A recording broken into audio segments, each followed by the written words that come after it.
Hello everyone, Trey Williams here with the Williams Group.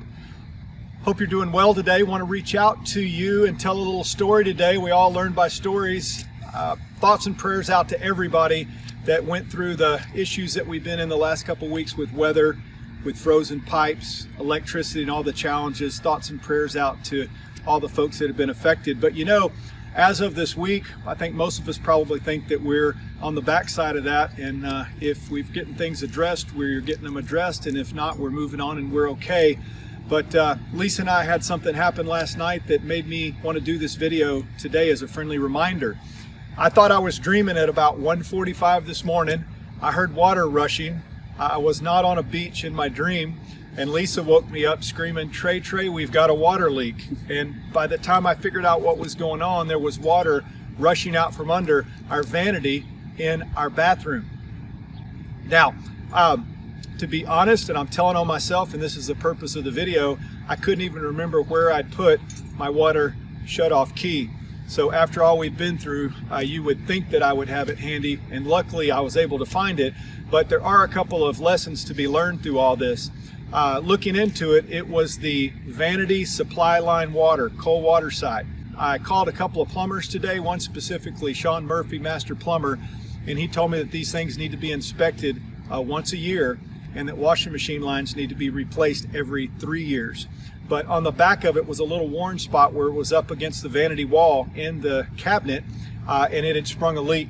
And it was flooding out. We ended up flooding the whole bathroom, and we got to do entertainment with our shop vac until 3 o'clock this morning. Luckily, we're okay. Could have been a lot worse. But the moral of the story, everybody needs to know where to be able to cut off water. So this is just a friendly reminder for you and your family members. Please talk to them about what happens if you do have a water leak. Remember, you've got a couple of things that you need. You need a water shutoff key, which we can pick up at Lowe's or Home Depot.